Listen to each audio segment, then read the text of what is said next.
स्वागत करते हैं दिल से आपका, अभिनंदन करते दिल से आपका। स्वागत करते हैं दिल से आपका, अभिनंदन करते दिल से आपका। खिली है कलियां सजे हैं द्वार, खिली है कलियां सजे हैं द्वार। आए हैं जिनका था इंतजार, स्वागत करते हैं दिल से आपका, अभिनंदन करते दिल से आपका। स्वागत करते हैं दिल से आपका, अभिनंदन करते दिल से आपका।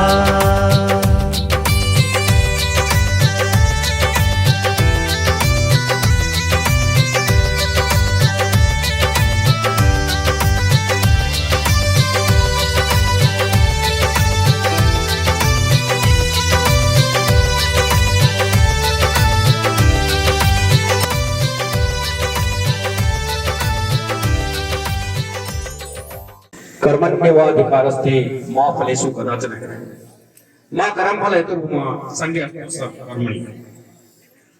माँ जगदम्बा की असीम अनुकंपा से, परमपिता परमेश्वर के आशीर्वाद से और धाम बरवाड़ा के इस पावन परिसर पर आज परम पूज्य दीदी अनीता दीदी और उनकी पूरी टीम, यशस्वी ब्रह्म कुमारी विश्वविद्यालय के प्रकांड विदुषी बहने और विद्वान सज्जन हमारे बीच में पधारे हैं।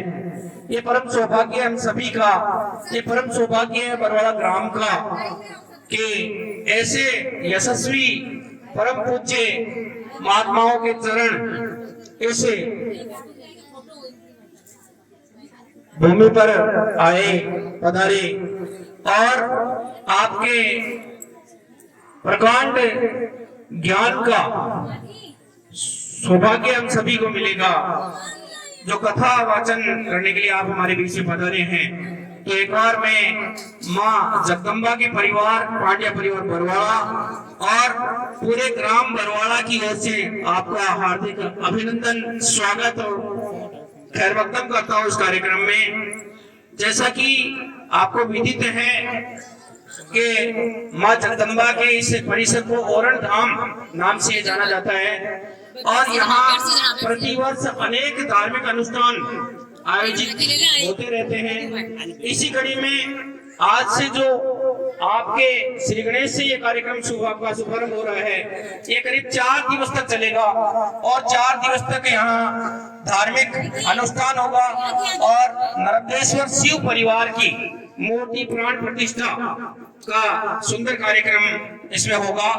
तो मैं पधारे तमाम महानुभावों का इस कार्यक्रम में एक बार पुनः हार्दिक अभिनंदन और स्वागत करता हूँ। सबसे पहले परम सम्मानीय दीदी बीके अनीता दीदी का इस पंडाल में स्वागत करने के लिए हमारे बीच में पारिक समाज के अध्यक्ष आप आसन ग्रहण करें और मैं पारिक समाज के अध्यक्ष और इस ओरण धाम ट्रस्ट के मुखिया परम सम्मानीय चंपालाल जी पांड्या से निवेदन करूंगा कि आप आए और यशस्वी और परम पूज्य दीदी अनीता दीदी का आप पुष्प भेंट करके, शॉल उठा करके उनका अभिनंदन और स्वागत करें परम सम्मानीय चंपालाल जी पांड्या साहब।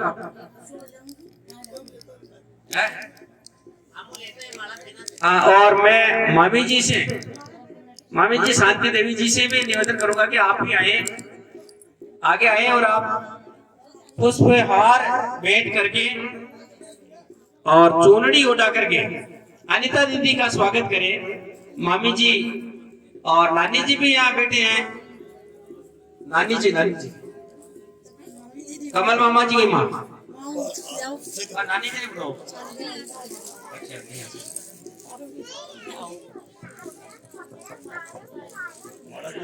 कि ए वादे वफा क्या तूने सुना, ए वादे वफा क्या तूने सुना, मेहमान जो आने वाले हैं, कलियां ने बिछाना राहों में, हम पलके बिछाने वाले हैं, हम पलके बिछाने वाले हैं।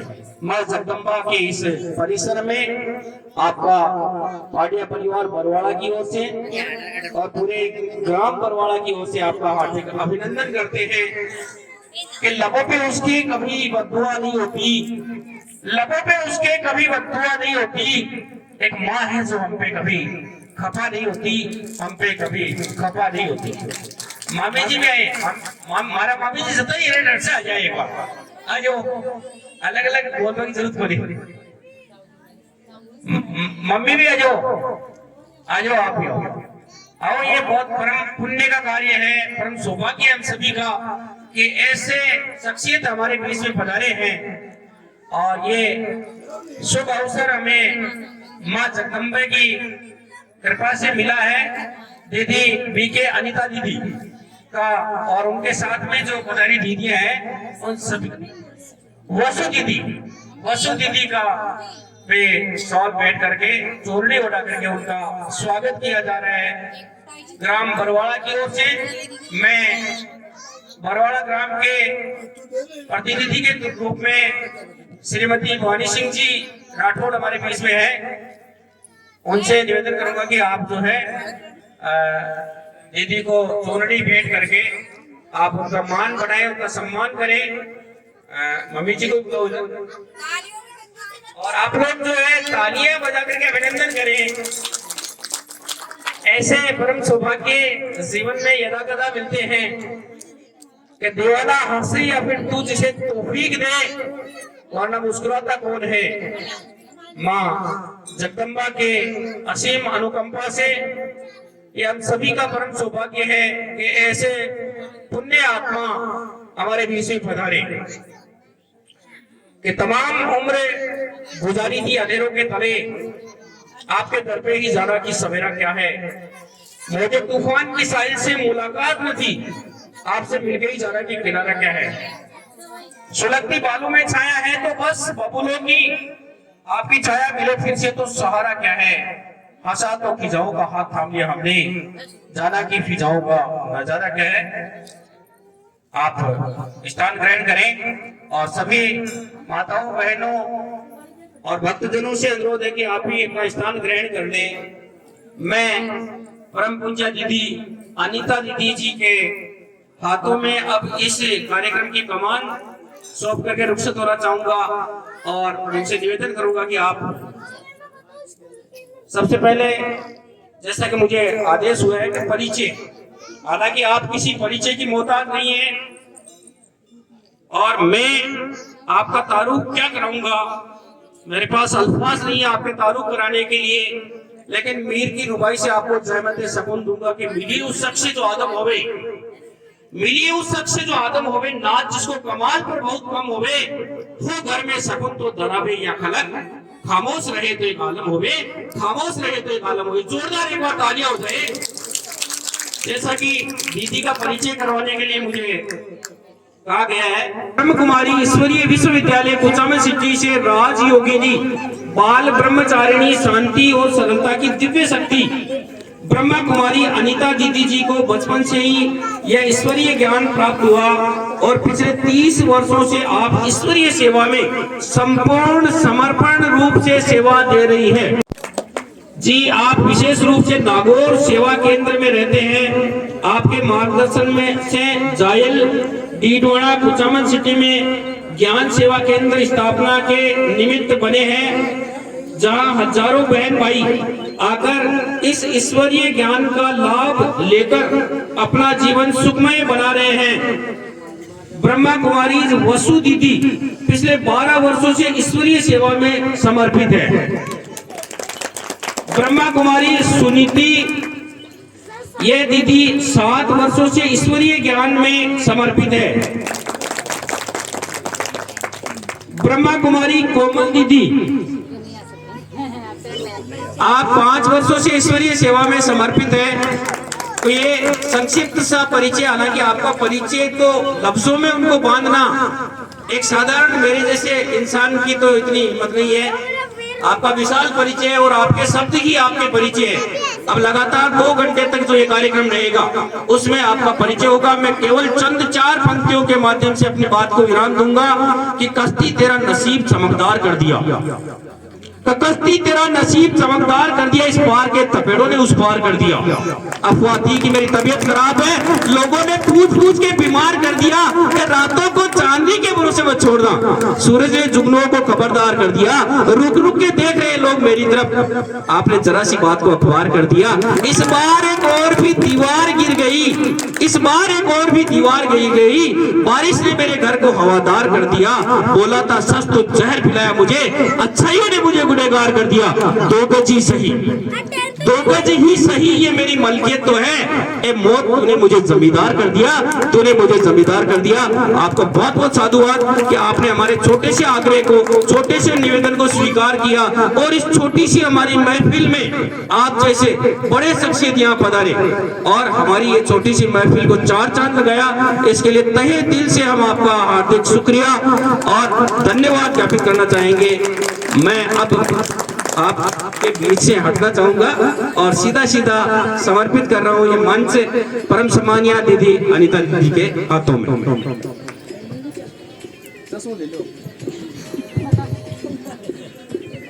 ओम शांति। सभी प्यार से बोलेंगे ओम शांति, मुस्कुरा के बोलेंगे ओम शांति, बड़े मिठास से बोलेंगे ओम शांति।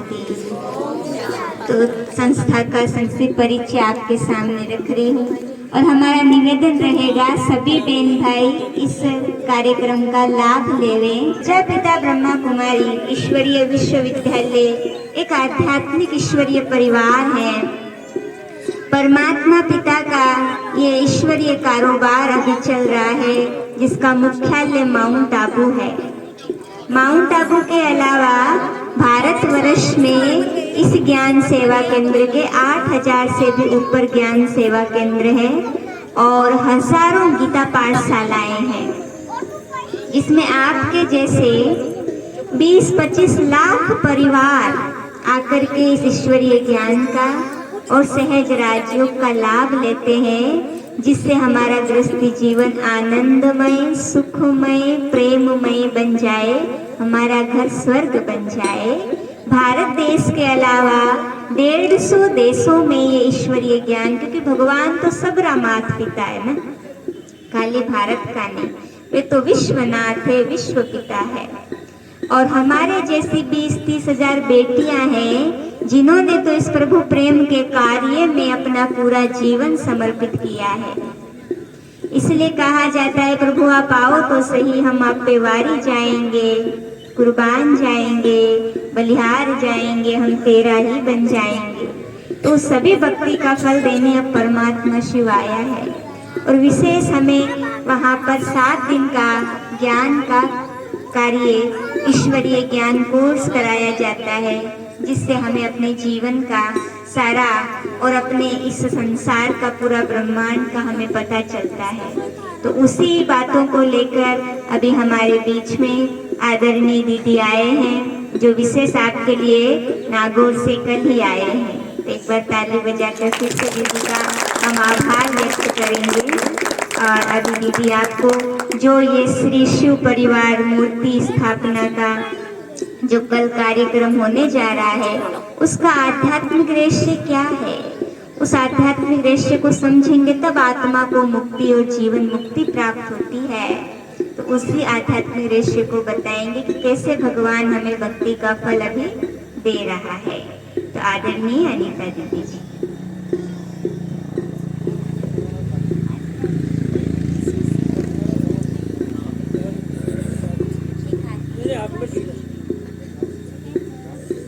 ओम शांति, ओम शांति, ओम शांति, ओम शांति, ओम शांति, ओम शांति। सबसे पहले आपसे ओम शांति क्यों बुलाते है ना? क्यों बुलाते हैं? क्योंकि सबसे पहले तो आत्मा भी शांत स्वरूप है और आत्मा का पिता भी शांति का सागर है। और जिस घर से अपन आए वो अपना घर भी शांति धाम है। इसलिए 3 बार ओम शांति बोलते हैं। तो यहाँ देखा जाता है कि अभी आप और हम सभी बैठे हैं, लेकिन यहाँ बैठने का बहुत बड़ा उद्देश्य है कि इतना बड़ा परिवार, शिव परिवार, सब हम कल इसकी स्थापना करेंगे, मूर्ति स्थापना तो करेंगे ही, लेकिन वास्तविक हम परमात्मा के ही कौन है? परिवार के बच्चे है या नहीं? समझते हैं अपन कि हम परमात्मा के परिवार के बच्चे। कौन कौन समझता है? सभी समझते हो? तो उस परमात्मा के हम सभी बच्चे हैं, तो पहले हमें अपना भी परिचय होना जरूरी है ना? तो कहा जाता है कि नर ऐसी करनी करे जो नारायण बने, और नारी ऐसी करनी करे जो लक्ष्मी बने। तो करनी माना क्या? तो हमारे जो कर्म है वो हमें मनुष्य देवता बना देते हैं। तो मनुष्य देवता बनाने वाले जो कर्म है, वो कर्म करने का जो समय है वो अभी ही है। इसलिए उस परमात्मा ने अपनी पहचान दी है कि अपन सारा दिन मैं और मेरा, कितनी बार बोलते हैं? कितनी बार बोलते हैं आप सारा दिन? मेरा घर, मेरा बच्चा, मेरा पति, मेरा ये, मैं ऐसा करता हूं, मैंने ये किया, लेकिन मैं कौन? कौन है अपन? जो सारा दिन बोलते रहते हैं, लेकिन मैं कहने वाली जो शक्ति है वो कौन सी है? इस शरीर के लिए तो अपन जानते हैं कि शरीर के 5 तत्व है। तो 5 तत्व में अगर एक तत्व भी कमी होगा तो ये शरीर साथ नहीं देगा। तो शरीर के 5 तत्व है अग्नि, जल, वायु, पृथ्वी और आकाश। इन 5 तत्व के शरीर को चलाने वाली जो शक्ति है वो है आत्मा। वो आत्मा 3 शक्तियों से बनी है, मन, बुद्धि और संस्कार। तो मन का काम क्या है? कितने मन है अपने पास? 1 या 2? 2? जो 2 कहते वो हाथ खड़ा, 1 कहते वो है ना? मन 1 है या 2? पता ही नहीं। अच्छा, तो वास्तव में कई कहते मन तो बहुत सारे हैं, लेकिन मन एक ही है। मन एक ही होते हुए भी ये कई बार सोचता है।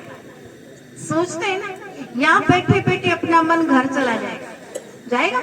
यहाँ बैठे बैठे कोई फोन आएगा तो दिल्ली चला जाएगा, बॉम्बे चला जाएगा, कहाँ कहाँ चला जाता है ना। तो मन सोचता है। एक मन करेगा चलो चलते हैं, एक मन करेगा अरे रहने दो, घर में मोबाइल में कथा सुन लेते हैं, करते हैं ना। मन कई बार सोचता है, लेकिन मन तो कई बार सोचता है, लेकिन बुद्धि उसको निर्णय देती है कि ये करना है या नहीं करना है ना? ऐसे करना है या वैसे करना है। तो मन सोचता है, बुद्धि उसको जो निर्णय देती है वही हमारा कर्म बन जाता है, बनता है ना। तभी तो क्या कहते हैं, खाली हाथ आए थे और खाली हाथ ही वापस जाना है। लेकिन आत्मा अपने किए हुए कर्म वही साथ में लेकर के आती है, और कर्म के आधार पर ही आत्मा पुनर्जन्म लेती है। लेकिन वो आत्मा रहती कहाँ है? कहाँ रहता है अपना जीव? पता ही नहीं। बोल रहे हैं, काम कर रहे हैं, सब कुछ कर रहे हैं, लेकिन पता नहीं है कि जीव कहाँ रहता है ना? तो जीव उड़ जाता है। लेकिन वास्तव में आप देखो, जीव अगर उड़ गया तो बोल किससे रहे? किससे बोल रहे हैं? तो जीव अगर शरीर में से निकल गया तो जीव फिर बोलते कैसे हैं? तो वास्तव में जीव नहीं चला जाता है। अगर जीव चला जाता तो फिर हमें बोलने के लिए मुख भी तो चाहिए। तो वास्तव में आत्मा जो है शरीर में वो भ्रकुटी के बीच में रहती है, जहां अपन बिंदी लगाती माता है, लगाते, भाई तिलक लगाते। क्यों लगाते भाइयों को तिलक? यही क्योंकि भाई चाहे वो माताएं तो कहेगी कि हमारा सौभाग्य है, इसलिए माथे पर तिलक लगाती है। लेकिन भाइयों को भी शुभ कार्य होते हैं, भाई दूज होती है या राखी होती है, तो भी हम तिलक कहाँ देते हैं? माथे पे देते हैं ना। क्यों देते हैं? क्योंकि यहाँ आत्मा का निवास स्थान है। तभी अपने शास्त्रों में भी कहा गया, प्रकृति के बीच में चमकता हुआ एक अजब सितारा, वो है आत्मा। तो आत्मा प्रकृति के बीच में रहते हुए सारे शरीर को चलाती है। तो वो आत्मा कितनी बड़ी है? कितनी बड़ी है आत्मा? कितनी बड़ी?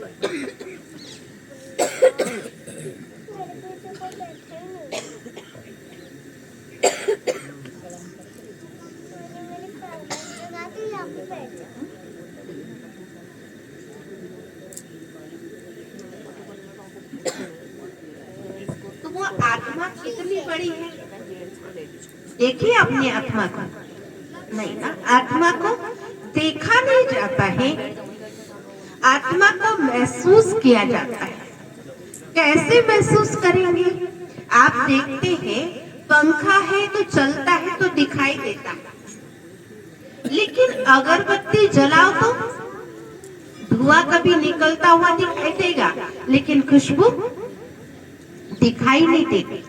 ये शरीर 5 फुट का 6 फुट लंबा दिखाई देता है, लेकिन इस शरीर को चलाने वाली शक्ति वो दिखाई नहीं देती है, क्योंकि वो आत्मा जो है वो दिखाई देने वाली चीज नहीं है। उसको हम महसूस कर सकते हैं। जैसे पंखे की हवा होगी तो ठंडी है और हीटर की हवा है तो गर्म है, दिखाई नहीं देती है। तो ऐसे शरीर हमारा कितना सारा बड़ा है, लेकिन आत्मा हमें दिखाई नहीं देती है।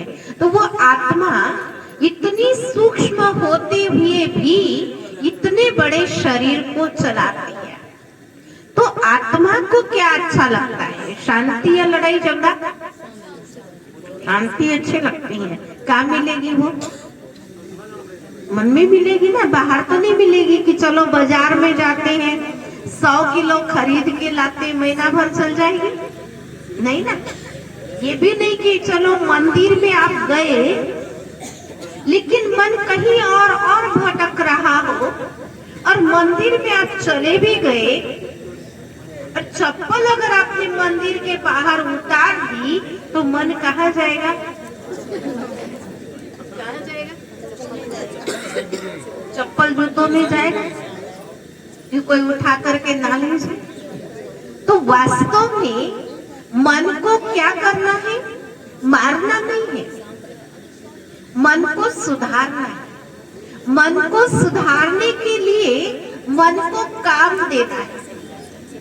क्या काम देंगे हम अपने मन को? क्या जो हमारा मन भटके नहीं। जैसे आपका एक बच्चा है और बच्चे के हाथ में अगर चक्कू है और वो माँ सोचती है कि इस बच्चे को कहीं ये चक्कू लग ना जाए, तो उसके हाथ से लेना चाहेगी, वो बच्चा देगा? नहीं देगा। लेकिन उस माँ को लेना तो है ना, तो वो क्या करेगी? क्या करेंगी आप माताएं बताओ? आपका पोता चंचल है, उसके हाथ में चक्कू है, तो आप क्या करोगे? हाँ, फुसलाएंगे तो भी फुसलने वाला नहीं। आजकल के बच्चे बड़े होशियार हैं, वो कहेंगे रहने दो। लेकिन आप उसको अगर आपकी मन पसंद चीज दे दोगे तो क्या करेगा? यूं फेंक देगा। उसके मन पसंद चीज उसको दे दी तो वो चीज को चक्कू को फेंक देगा और वो अपनी चीज को पकड़ लेगा। ऐसे ही हमारा मन कहाँ कहाँ चला जाता है, कहाँ कहाँ जाता है। तभी क्या कहते हैं? हमारा मन नहीं लगता है ना। यही कहते हैं ना, आजकल सबसे ज्यादा मन की यही प्रॉब्लम है कि हमारा मन नहीं लगता है। तो मन नहीं लगता है तो हम क्या करते हैं, हम मन को दोषी ठहराते हैं। लेकिन हमने मन को क्या किया, खुला छोड़ा, जहां मर्जी आया चला गया, जाने दिया। लेकिन जब इसने हमें परेशान करना शुरू कर दिया तो हमने क्या किया, क्या किया, इसको हमने सोचा ये पापी है, दुष्ट है, बहुत बेईमान है, क्या क्या कह दिया मन के लिए। लेकिन मन पापी नहीं। अगर ये मन पापी है तो इस मन को किसने पापी बनाया, किसने बनाया, हमने इसको खुला छोड़ा ना, जो मर्जी आया किया, करने दिया। तो परेशान तो ये हमें करेगा, और हम इसको जबरदस्ती अगर कंट्रोल करना चाहेंगे तो ये मन कंट्रोल नहीं होता है। फिर हमने क्या काम किया, हमने मन को कंट्रोल करने के लिए बहुत काम दिया। क्या काम दिया, माला जपना शुरू कर दिया, माला जपना शुरू किया। लेकिन फिर भी मन कंट्रोल हुआ। राम राम राम राम करते रहे, मन कहीं और जा रहा। गैस पे दूध रखा होगा तो मन गैस के पास चला जाएगा कि कहीं दूध निकल ना जाए, जल ना जाए। फिर राम राम राम राम शुरू कर दिया, फिर गेट के पास मन चला जाता है कि कोई बजा है, कोई आ गया। अगर वो भी नहीं तो फिर हमारा क्या है, मोबाइल आ जाता है आजकल। भगवान को करने बैठ जाओ याद, और जैसा ही मन लगने लग जाएगा तो इधर मोबाइल की घंटी बज जाएगी। फिर मन कहाँ जाएगा, मोबाइल के घंटी के पास चला जाएगा। तो हमने क्या किया, मन को कंट्रोल किया, मन को हमने कंट्रोल नहीं किया। इसलिए मन को कंट्रोल करने के लिए मन को काम दो। क्या करो, मन को काम दो कि हे मन, तुझे अब कहीं भी नहीं जाना है, अभी तुम्हें भगवान की याद में यहाँ ही बैठना है। जैसे कि आप देखो, आपको कोई बहुत जरूरी काम है, टिफिन बनाना है भाइयों के लिए, और अचानक कोई आपके पास आकर के बैठ जाए बातों में, आप काम छोड़ करके बैठेंगे उनके पास, क्या कहेंगे, अभी मुझे ना जरूरी टिफिन बना के देना है, मैं 10-15 मिनट बाद में आपसे बात करती हूँ। फिर 10-15 मिनट बाद में भी अगर वो चले नहीं जाते हैं आपके घर वाले, और वो आकर के बैठ जाते हैं, तो आप क्या कहेंगे, अभी मेरे पास टाइम नहीं है, गए नहीं ऑफिस में, जब चले जाएंगे तो मैं बात करूंगी, अभी तो नहीं कर सकती हूँ। तीसरी बार जब आए तो वो सोचेंगे, अरे जाने तो, मुझे नहीं जाना। क्यों, क्योंकि वो तो जब भी जाती हूँ बिजी मिल जाती है। ऐसे हमारे पास हम भगवान को याद करने जब बैठते हैं तो हमारे मन में कहीं ना कहीं से, कहां ना कहां से विचार आ जाते हैं, और अलग अलग विचार आएंगे जो आपके मन में कभी नहीं होंगे। 10, 15, 20 साल पहले वाले वो भी विचार आपके उसी समय याद आने लग जाएंगे। तो आप क्या करेंगे, उसी समय यही कहना है, हे मन, अभी मैं उस पिता परमात्मा के साथ बातें करने में बड़ी बिजी हूँ, मेरे पास में टाइम अभी नहीं है, मैं 1 घंटा बाद में तुम्हारे से बातें करूंगी। तो धीरे धीरे जब आप भगवान से बातें करना शुरू कर देंगे तो मन के जो फालतू विचार है वो धीरे धीरे आना बंद हो जाएंगे, फिर धीरे धीरे बंद होंगे। इसलिए पहले मन को सोचो कि मैं कौन है, अपन कौन है। सभी अपना अपना परिचय देंगे कि हम फलाने हैं, फलाने गांव से आए, बरवड़ा से आए हैं, या यहीं पास में रहते हैं, अपना अपना परिचय देंगे। लेकिन वास्तविक परिचय हमारा क्या है, शरीर का परिचय तो हम दे देते हैं, लेकिन इस आत्मा का परिचय हमारे पास है ही नहीं। तो वो आत्मा का परिचय उस पिता परमात्मा ने आकर के दिया कि तुम ये शरीर नहीं हो, तुम शरीर को चलाने वाली एक चैतन्य शक्ति, वो आत्मा हो। तो वो आत्मा आंखों के द्वारा देख रही है, मुख के द्वारा बोल रही है, कानों के द्वारा सुन रही है, हाथों द्वारा कर्म करती है। लेकिन वो आत्मा अगर शरीर में नहीं है तो ये शरीर कोई भी काम का नहीं है। तो शरीर जब काम का नहीं है तो ये शरीर को हम क्या कहते हैं? डेड बॉडी, अर्थी है। अर्थी को जब ले जाते हैं तो क्या कहते हैं? अर्थी कहते ना। क्यों कहते हैं अर्थी? फिर क्योंकि इस शरीर रूपी रथ को चलाने वाला रथी चला गया और ये डेड बॉडी कोई काम की नहीं है। तो वो कोई कितना भी सुंदर होगा, पढ़ा लिखा होगा, धनवान होगा, तो भी हम उसको फिर घर में रखना पसंद नहीं करते। क्यों नहीं करते? क्योंकि उसके शरीर में से आत्मा निकल गई। तो वो आत्मा जो आपको पूछ रही थी, वो शांति आत्मा को मिलती है तो कहाँ मिलती है? तो वो अपने पास में ही है। एक छोटा सा उदाहरण बताती हूँ कि कहाँ मिलती है। तो आपके पास में ही है, लेकिन उसको हम ढूंढ रहे हैं जगह जगह। एक दादी जी थे, बुजुर्ग थे। वो घर में शाम के टाइम सिलाई का काम कर रहे थे, हाथों से टांका दे रहे थे। जब वो टांका देते देते ना, उनके हाथ की सुई नीचे धागे में से गिर गई। अचानक लाइट भी चली गई। लाइट गई, दादी जी ने सोचा अब अंधेरे में मुझे सुई तो दिखने वाली है नहीं, बाहर लाइट जल रही है, वहां जाकर के मैं लाइट में सुई को ढूंढ करके ले आया। दादी जी गए और वहां सुई ढूंढने लगे। तो छोटे छोटे बच्चे थे, उन्होंने कहा दादी जी आप यहाँ क्या कर रहे हो? तो कहा बेटा मेरे हाथ की सुई गिर गई है तो मैं सुई ढूंढ रही हूँ। बच्चों ने कहा चलो हम सब दादी जी की मदद करते हैं, सुई ढूंढवा देते हैं। सुई ढूंढने में इतना मस्त हो गए। थोड़े और बड़े बच्चे आए, उन्होंने आकर के दादी जी को कहा दादी जी आप सब मिलकर के यहाँ क्या कर रहे हो? तो कहा बेटा सुई गिर गई है इसलिए मैं सुई ढूंढ रही हूँ। दादी जी को पोते ने पूछा, एक बच्चे ने पूछा कि दादी जी आप जो सुई ढूंढ रहे हो वो सुई आपकी कहाँ गिर गई? तब दादी जी ने क्या कहा? बेटा सुई तो कमरे में गिर गई, वहां अंधेरा था इसलिए मैं रोशनी में आकर के सुई को ढूंढ रही हूँ। तो आप बताओ क्या वो कमरे में सुई मिलेगी या बाहर मिलेगी? घर में सास बहू की तू मैं हो जाती है और हम कहाँ जाके बैठ जाते? कहाँ जाके बैठ जाते? मंदिर में जाके बैठ जाते ना। फिर वहां बैठ के क्या करते हैं?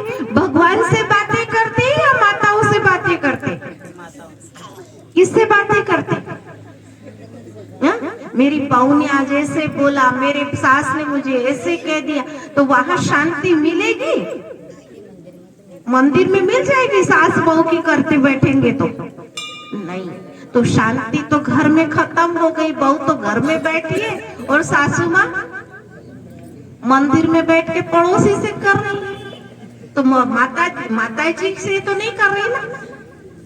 जिस माता के दर्शन करने के लिए आए, चाहे पिता के दर्शन करने के लिए आए, उनसे तो हम बात नहीं कर रहे हैं ना। अपना सॉल्यूशन कहाँ मिलेगा? क्या मिलेगा? माता जी से बात करने से मिलेगा या पड़ोसी से? माता जी से हमारा परिचय ही नहीं है। बस हम हाथ जोड़ा और पीछा छोड़ा। मेरे पास भगवान आपके लिए इतना टाइम है ही नहीं। और 4 घंटे अगर तेरी मेरी करने के लिए खड़े खड़े थकेंगे नहीं, और भगवान को याद करने के लिए 1 मिनट की फुर्सत नहीं। क्या कहते हैं? अरे भाई फुर्सत का है भगवान को याद करने के लिए, मरने को फुर्सत नहीं। मुझे कई लोग कहते मरने को फुर्सत नहीं। मैंने कहा मरने को कोई फुर्सत चाहिए?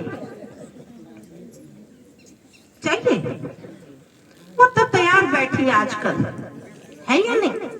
आजकल मौत इतना सस्ता सुंदर हो गया।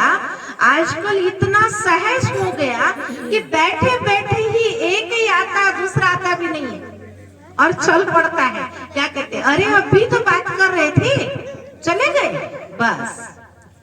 क्योंकि अब परमात्मा यही कहते हैं कि सभी आत्माओं के हिसाब किताब जल्दी से जल्दी चुकता होने हैं, तो वो कहाँ होंगे।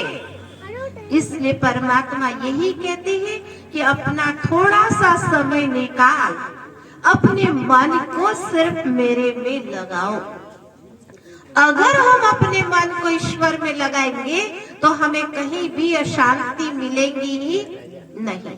तो वो परमात्मा कौन है, तो शांति अपने पास में ही है, उसको ढूंढने की कहीं जरूरत नहीं है। लेकिन वो आत्मा आई कहाँ से, तो आत्मा सातों गुणों से भरपूर है।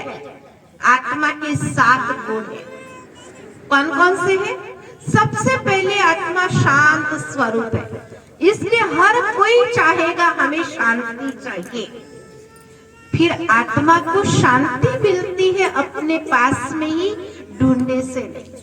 फिर आत्मा सुख स्वरूप है, प्रेम स्वरूप है, पवित्र स्वरूप है, शक्ति स्वरूप है, आनंद स्वरूप है, ज्योति स्वरूप है। लेकिन हम क्या करते हैं कि स्वरूप को तो भूल गए और हम सुख चाहते हैं साधनों में, और वो साधनों के सुखों में ढूंढने लग जाते हैं। तब तक हम परेशान हो जाते हैं कि सुख तो है ही नहीं, शांति है नहीं, लेकिन कुछ मिल नहीं रहा। और कहाँ ढूंढ रहे हैं, तब फिर क्या कहते, चारों तरफ लगाए फेरे, फिर भी हरदम दूर रहे। क्यों दूर रहे? क्योंकि उस पिता परमात्मा का परिचय ही हमें नहीं है।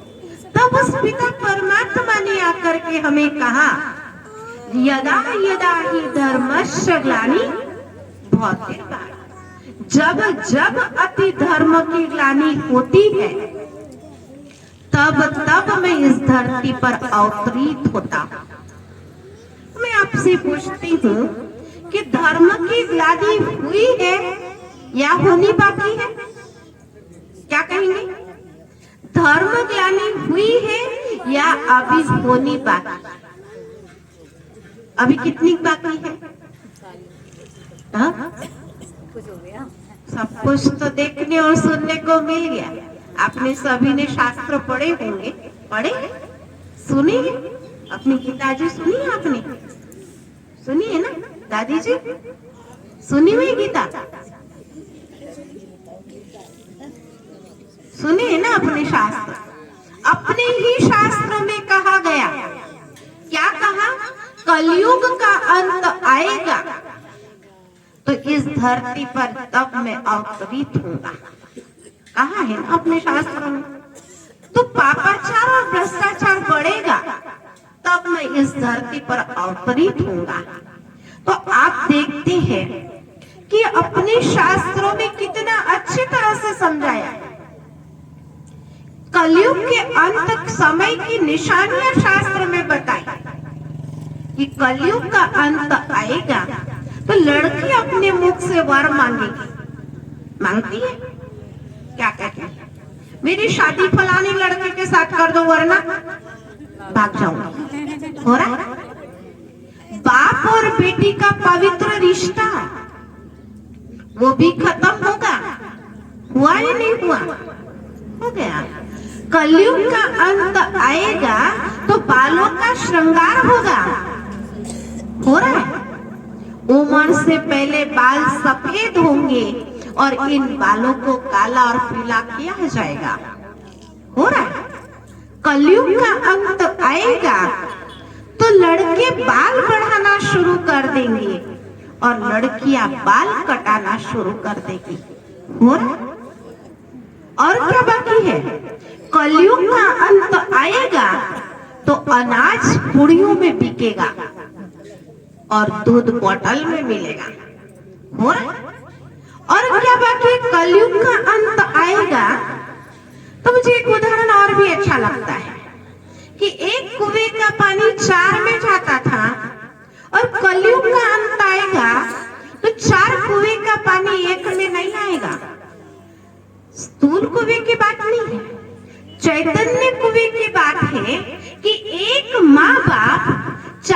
बेटों को एक नजर से देखते थे, और कलयुग का अंत आएगा तो 4 बेटे भी एक माँ को एक नजर से नहीं देखेंगे। क्या कहेंगे?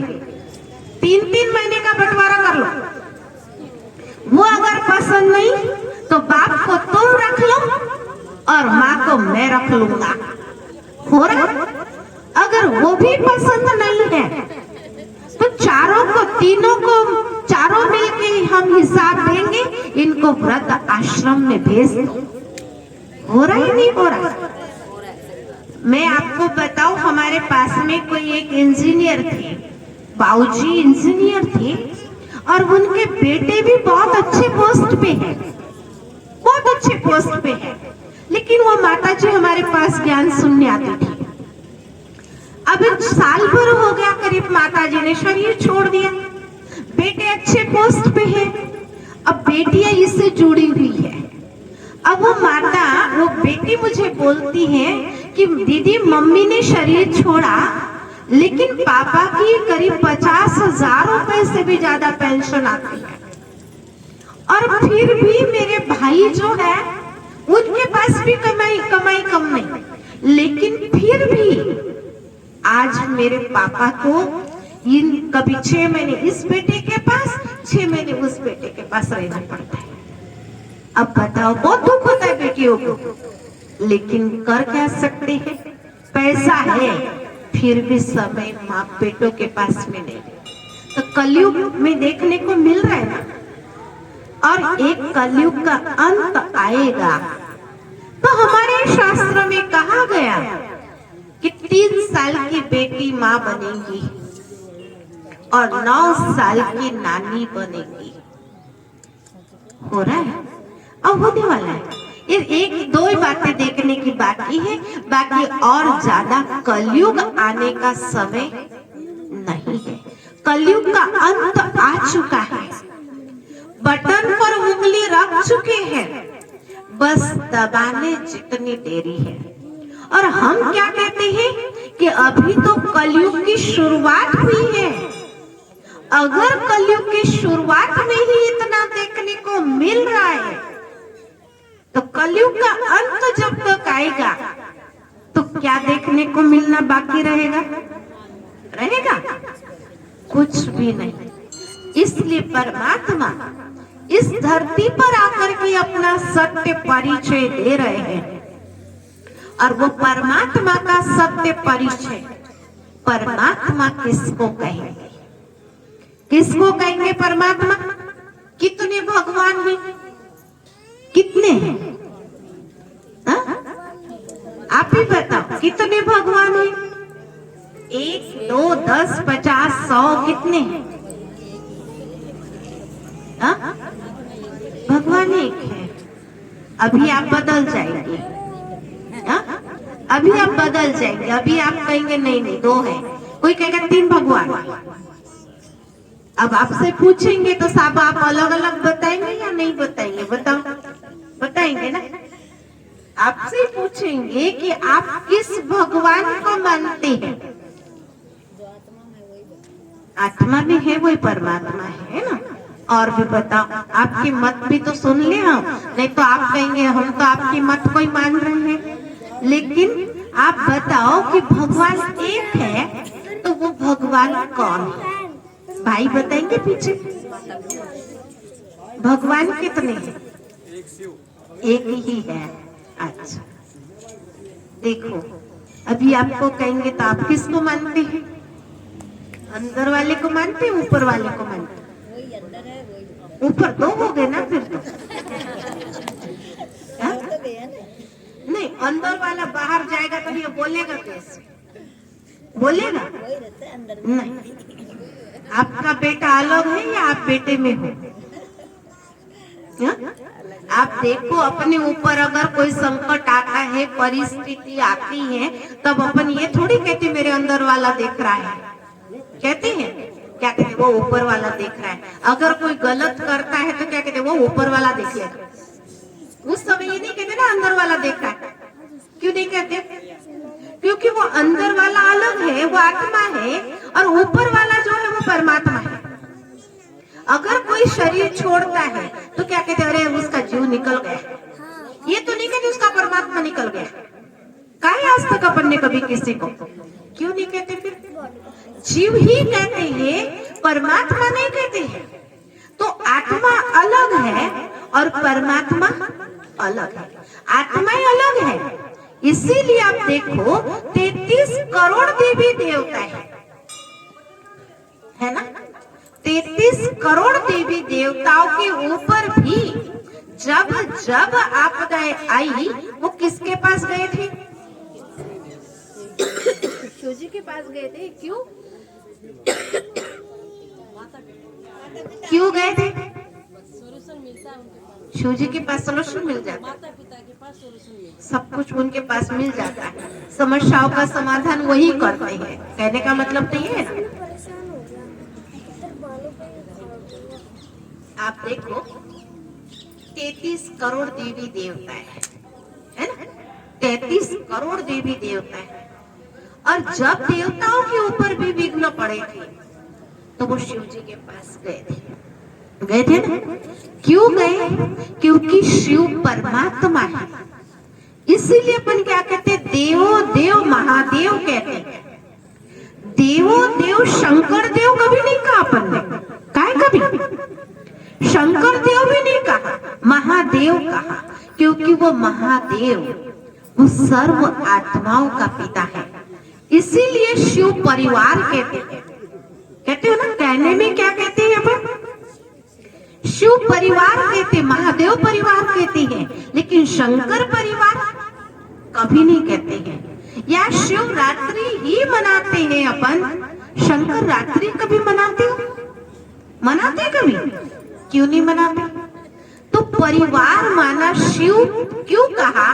क्योंकि वो कल्याणकारी है। शिव जो है वो पिता परमात्मा है और वो कल्याणकारी है। इसलिए 33 करोड़ देवी देवताएं भी उस परमात्मा को ही याद करती है। इसलिए वो शंकर देवात्मा है। ब्रह्मा विष्णु शंकर देवात्माएं हैं, लेकिन परमात्मा शिव है। इसलिए उस परमात्मा के साथ आपका और कोई संबंध है? भगवान के साथ कोई रिश्ता है? नहीं, बताना तो पड़ेगा ना आपको ही, क्योंकि आप ही तो बताएंगे आपका रिश्ता है या नहीं है। ऐसे तो है, वैसे नहीं है। कैसे है फिर? हाँ? कैसे है? वैसे तो है। कैसे है वो बताता, वो कैसे मैं बताती आपको।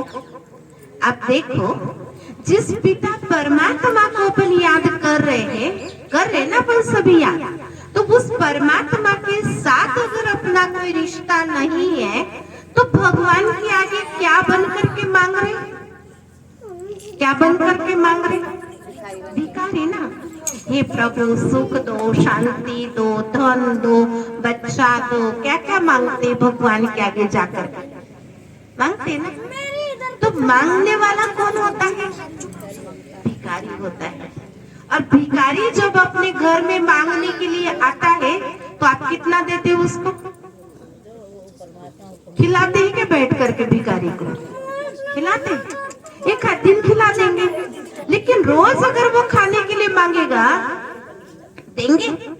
नहीं देंगे। कहेंगे जाओ आगे निकल जाओ, कोई खाना नहीं, कमा के खाना सीखो, क्या क्या सुना देंगे उसको। लेकिन हम जब भगवान के आगे भिखारी बन करके मांग रहे तब वो तो नहीं कहता है। क्यों? क्योंकि हमारा भी उसके साथ कोई संबंध नहीं है। और आरती में क्या गाते हैं अपन? भगवान के आगे जब आरती गाते हैं तो क्या गाते हैं? तुम माता पिता हम बालक तेरे, तुम्हारी कृपा से सुख गने रे। तमेव माताश्च पिता तमेव, तमेव बंधु च सखा तमेव। हे प्रभु, आप मेरे माता पिता सखा बंधु सब कुछ है, और फिर भी उस पिता परमात्मा के साथ अगर हमारा कोई संबंध नहीं है तो क्या बन करके मांग रहे? भिखारी। तो आप भी भिखारी ही बनना चाहेंगे या अधिकारी बनना चाहेंगे? क्या कहेंगे? भिखारी ही बने रहना चाहेंगे या अधिकारी? अधिकारी होगा तो उसको मांगने की जरूरत नहीं पड़ेगी। आज आपका छोटा बच्चा स्कूल चला जाता है और स्कूल जाने से पहले पहले कहता मम्मी मुझे 10 रुपए दो वरना मैं स्कूल नहीं जाऊंगा। अधिकार से कहते हैं ना बच्चा। और अगर उसको नहीं दोगे तो नहीं जाएगा। और वो भिखारी आपके घर में अगर खड़ा होगा तो भी आप उसको 10 रुपए देंगे? नहीं देंगे ना, नहीं देंगे। क्यों? क्योंकि उसका कोई आपके ऊपर अधिकार नहीं है। इसलिए हम भी भगवान के कौन है? अधिकारी है भिखारी? अधिकारी बच्चे। अभी अधिकारी बनना है, भिखारी नहीं। आज से भगवान के सामने हम मांगना नहीं है, सुख दो, शांति दो, ये दो वो दो नहीं। आज आपके पति देव अगर बाजार चले जाते हैं और आपको आजकल तो कितनी सुविधा हो गई है मोबाइल की, अगर वो बाजार जाते हैं या ऑफिस में आने वाले होते हैं और आपको कोई चीज याद आ जाती है बाजार में से लाने के लिए तो सीधा घंटी करते हैं। करते नहीं करते कि आप बाजार से आ रहे हैं फलानी चीज लेकर के आना। ये नहीं कहेंगे लाओगे क्या, सीधी कहेंगे लेकर के आना। क्यों? क्यों? क्योंकि आपका उनके साथ संबंध है, अधिकार है आपका उनके ऊपर। इसलिए आप उनको सीधा कहेंगे बाजार गए फलानी चीज लेकर के आ जाना। और वही पड़ोसी जाएगा तो कहेंगे आप उसको अधिकार से? नहीं ना। क्यों? क्योंकि पड़ोसी से आपका कोई संबंध नहीं है, बस खाली एक पड़ोसी है। पता भी चलेगा तो भी हम इतना अधिकार से नहीं कह सकते, तो परमात्मा के साथ हम इतना अधिकार से क्यों कह सकते हैं? क्योंकि हम आरती में गाते हैं लेकिन अधिकार नहीं रखते। तो अब परमात्मा को आप याद कैसे करते? करते हो भगवान को याद? करते नहीं करते? करते। कैसे करते हो बता दो, मैं आपको बताऊंगी, अच्छी तरह से बताऊंगी कैसे करते हैं भगवान को याद। तो मैं बताने आई हूँ आप कैसे करते बताओ। बताओ, कोई भी बताओ, सही हाँ? जैसे भी कैसे करते हैं आप लोग बताओ भगवान को याद? दिया बत्ती करते हैं। और कैसे करते हैं? अच्छा, आप देखो भगवान के मंदिर में अपन जाते हो ना। अभी आज अपन मंदिर में आए, पहले माता जी के दर्शन तो किए होंगे ना आपने? किए? माता जी के दर्शन करने के लिए आए अपन, और माता जी के आगे जाकर के आप आंखें बंद करके बैठते या आंखें खुली रख करके बैठते? खुली रख के बैठते हो? सारा टाइम में आंखें दर्शन करने के बाद बंद करके बैठते? कई लोग होते हैं मंदिर में जाते हैं और आंखें बंद करके बैठ जाते हैं। और मंदिर में जाते किस लिए है? दर्शन करने के लिए जाते हैं। और मंदिर में गए, माता जी के हाथ देखा और आंखें बंद करके बैठ जाते हैं। लेकिन आप देखिए कि मंदिर में जाकर के आंखें बंद करके बैठते हैं तो मंदिर में किसने किसका दर्शन किया? मंदिर में मूर्ति की आंखें तो खुली है और हमारी आंखें बंद करके हम बैठ जाते हैं, तो मूर्ति ने दर्शन किया या हमने मूर्ति का दर्शन किया? मूर्ति ने हमारा किया। मूर्ति ने हमारा किया। गए तो मूर्ति का दर्शन करने के लिए, लेकिन दर्शन करवा के आ गए, है ना? तो इसलिए अब हमें दर्शन करना है, लेकिन परमात्मा के साथ बातें करनी है। बातें क्या करनी है? आप अगर आपके पति से क्या बात करते हो, पूछते किसी से? पूछते हो क्या? नहीं ना। एक बेटा अपने पिता से क्या बात करता है, ये कभी पूछता है? नहीं। लेकिन हम भगवान को क्या बातें कहें, उसके लिए हम बहुतों से पूछते हैं। लेकिन हमें आप देखा होगा आपने, हम गुरु करते हैं, तो गुरु से हम मंत्र कान में लेते हैं और वही मंत्र रटते जाते हैं। अब वास्तव में हमें खाली रटना नहीं है। पहली क्लास में जब बच्चा होता है तो पहली क्लास के बच्चे को रटाया जाता है ए फॉर एप्पल रट, बी फॉर बॉल। वो सारी रिपीटिशन करता रहता है। जब वो दूसरी क्लास में जाता है तो वो इतना रटना बंद कर देता है। तो हम भी पहली क्लास में बैठ करके रटे जा रहे हैं। हमें जो कहा हम करते जा रहे हैं, लेकिन हम आगे कभी बढ़ नहीं रहे। तो अभी हमें आगे बढ़ने के लिए क्या करना है? अभी हमें आगे बढ़ने के लिए परमात्मा पिता के साथ बातें करनी है। क्या बातें करनी है भगवान के साथ में? सबसे पहले बातें करनी है, अपने आप से पूछो कि मैं कौन हूँ, मैं कहाँ से आई हूँ और मुझे कहाँ वापस जाना है। मैं ये संसार में किस लिए आई हूँ? किस लिए आई?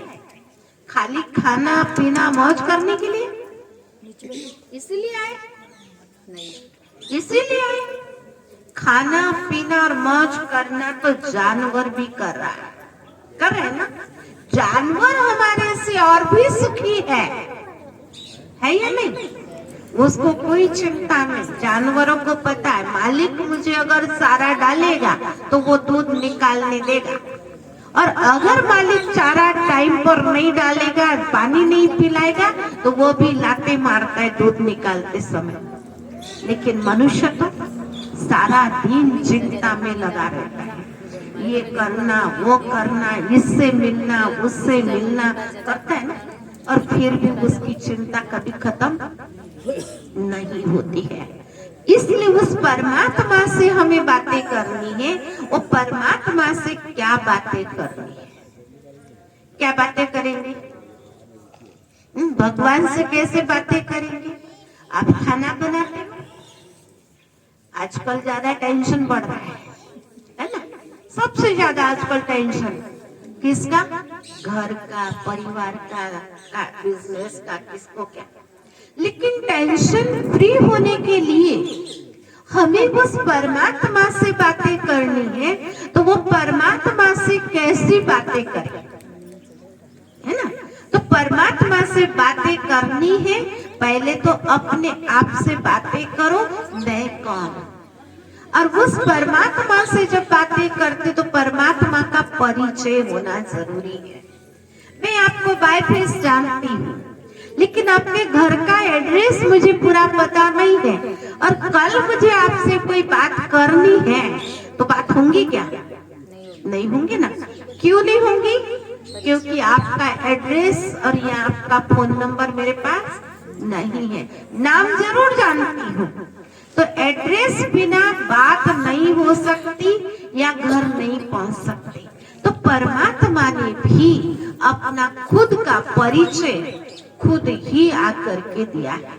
इसीलिए परमात्मा को क्या कहते हैं? स्वयं भू। स्वयं भू क्यों कहते हैं? स्वयं परमात्मा इस भूमि पर जब जब आते हैं वो अपना सत्य परिचय स्वयं ही देते हैं। तो वो स्वयं भू परमात्मा ने अपना सत्य परिचय स्वयं दिया, मेरा नाम शिव है। इसीलिए अपन कहते हैं सदाशिव, कहते ना सदाशिव। तो सदाशिव माना जो कभी भी जन्म और मृत्यु के चक्र में नहीं आते। परमात्मा उसको कहेंगे जिसका कोई माता पिता नहीं। परमात्मा वो उसको कहेंगे जो सभी धर्म मान्य हो। एक माने और दूसरा ना माने उसको कभी परमात्मा नहीं कहते, कहते हैं। तो परमात्मा को सभी धर्म की आत्माएं मानती है। आप देखते हैं रामेश्वरम, राम जी ने भी किसकी पूजा की? शिव जी की। रामेश्वरम में शिव जी की ही पूजा होती है। सोमनाथ में भी शिव जी की ही पूजा होती है। सोमनाथ में वो विक्रमादित्य राजा ने शिव की ही पूजा की और अमरनाथ में भी शिव की ही पूजा होती है। और मुस्लिम भाई बहनों के मक्का मदीना में भी आप देखते हैं, मक्का मदीना में बहुत बड़ा पत्थर होता है, लेकिन मुस्लिम भाई बहने इतने बड़े पत्थर को पूजा नहीं करते, चुम्बन नहीं करते, लेकिन वो एक छोटा अंडाकृति आकार का पत्थर होता है, उस अंडाकृति आकार के पत्थर को ही वो चुम्बन करते हैं, तभी वो अपनी हज यात्रा पूरी मानते हैं। ऐसे ही अपनी हिंदुओं में भी क्या होता है, चारों धाम की यात्रा जब करते हैं और वो चारों धाम की यात्रा करने के बाद गंगा सागर में जब तक वो नहीं नहाते हैं तब तक अपनी यात्रा सफल नहीं मानते हैं। ऐसा ही होता है। तो इसीलिए आप देखते क्राइस्ट ने भी, जब क्राइस्ट को सूली पे चढ़ाया जा रहा था तब उसने कहा मुझे 1 मिनट गॉड को याद करने दो। अगर वो क्राइस्ट ही भगवान होते तो गॉड को याद करने की जरूरत नहीं पड़ती।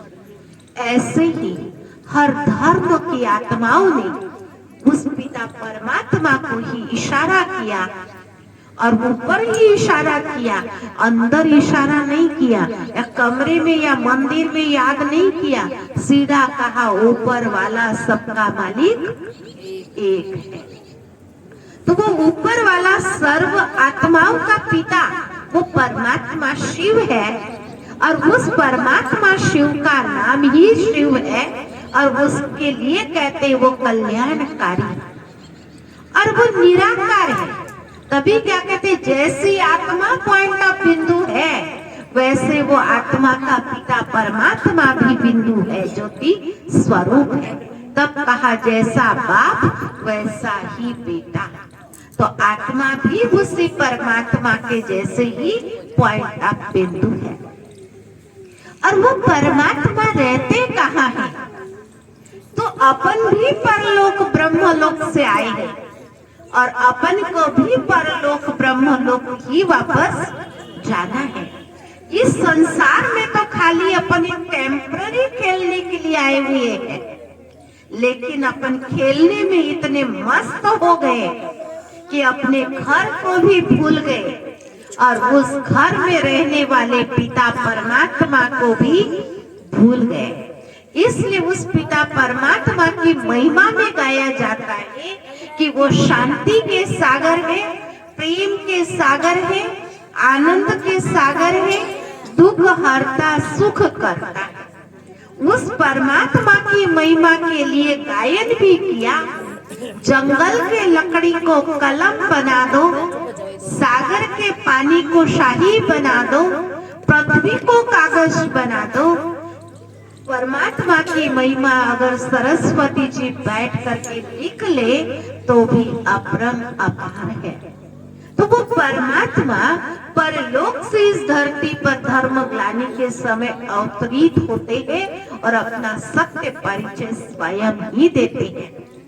इसीलिए उनकी यादगार रूप में हम शिवरात्रि मनाते ना, आने वाली है शिवरात्रि, मनाते हो।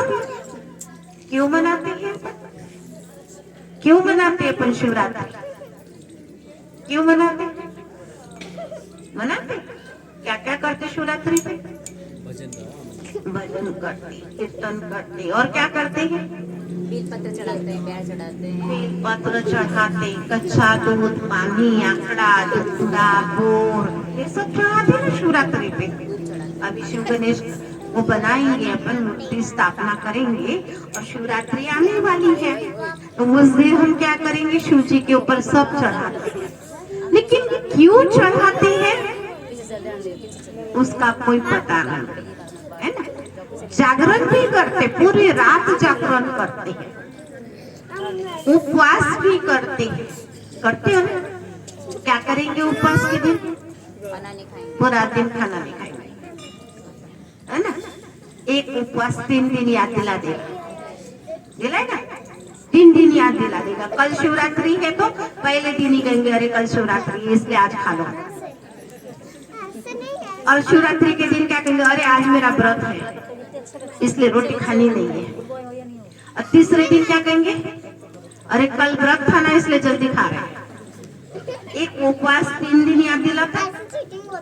और फिर जागरण क्यों करते हैं? जागरण करना माना आत्मा को जागृत करना। आत्मा अज्ञान रूपी नींद में सो रही है, इसलिए आत्मा को अज्ञान रूपी नींद में से जगाने के लिए हम जागरण करते हैं। लेकिन आत्मा को भजन करने वाले जागते हैं और हम आराम से नींदे काटते हैं। तो आत्मा को जगाओ। आत्मा को अगर हम जगाना शुरू कर देंगे तो हमारे अंदर जो 5 विकार भरे हुए हैं ना, कौन कौन से? काम, क्रोध, लोभ, मोह, अहंकार, ये तो बड़े रूप में 5 हैं। और इनके भाई बंद कितने हैं? ईर्ष्या, द्वेष, घृणा, नफरत, निंदा, चुगली, तेरी मेरी, कितनी ही बुराइयां भरी पड़ी है। अब भगवान के ऊपर आंकड़ा और धतूरा चढ़ा दिया, जो क्या कहते हैं, किसी भी देवी देवताओं के ऊपर वो नहीं चढ़ता है। चढ़ता है? किसी भी देवी देवताओं के ऊपर नहीं चढ़ता है, एक शिवलिंग पर ही चढ़ता है। क्यों चढ़ता है वो एक शिवलिंग पर? क्योंकि शिव हमारा पिता है और पिता को बच्चा गाली भी देता है तो भी वो पिता अपने बच्चे को गले लगाता है और अपने प्रॉपर्टी का मालिक बनाता है। बनाता है या नहीं बनाता? और वही अगर भाई के साथ भाई की तू मैं हो जाए और प्रॉपर्टी अगर उसके पास ज्यादा भी होंगी तो भाई देगा भाई को? कभी नहीं देता है, क्योंकि अधिकार उसका पिता के ही ऊपर है। तो परमात्मा के ऊपर हमने आंकड़ा, धतूरा, बेलपत्र, कच्चा दूध, पानी चढ़ाया। लेकिन क्यों चढ़ाया?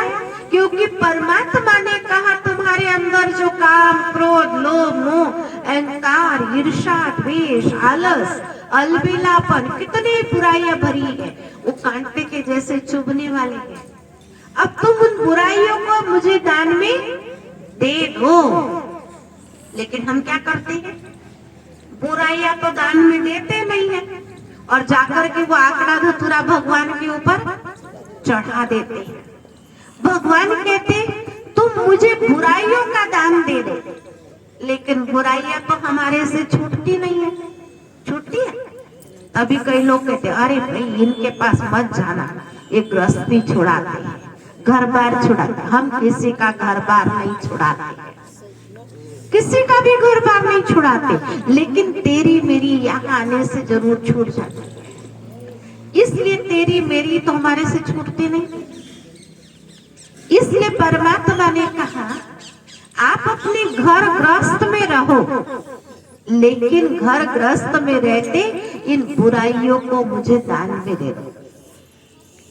और बेलपत्र चढ़ाते 3 पत्ते वाला चढ़ाते ना, 3 पत्ते वाला ही बेलपत्र चढ़ाते, 2 पत्ते वाला भी नहीं चढ़ाते, अशुभ मानते हैं। लेकिन 3 पत्ते वाला ही क्यों चढ़ाया? क्योंकि परमात्मा कहते अगर तुम आंकड़ा धतूरा मेरे ऊपर चढ़ा दोगे तो मैं तुम्हें सुख, शांति और प्रेम दूंगा। लेकिन हम 3 पत्र वाला बेल तो चढ़ा देते हैं, लेकिन अपने अंदर के बुराइयों को भी नहीं चढ़ाते। और दूध कितना लेके जाते हो शिव जी के ऊपर चढ़ाने शिवरात्रि के दिन? 1 लोटे में थोड़े दूध। हाँ? इतों से डाल ले जाओ। क्यों भाई? हाँ? घर में अगर पानी में दूध मिला करके दे देगा दूध वाला, उसको 4 सुनाई बिगर रहोगे? रहेंगे? पैसा पानी का लेते हैं दूध का, उसको 4 सुना करके ज्यादा करेंगे। और भगवान के ऊपर खाली लोटे पानी में सफेद करके ले जाते हैं। क्यों? फिर क्या कहते? भगवान इसी में राजी रह जाता है ना? लेकिन वास्तव में शिव के ऊपर 1 लोटे पानी में इतना ही क्यों डालते हैं? क्योंकि हमारे अंदर सच्चाई भी कितनी है? कितनी है? जितना दूध डालते हैं उतनी ही सच्चाई है, बाकी सब स्वार्थ और झूठ भरा पड़ा है या नहीं?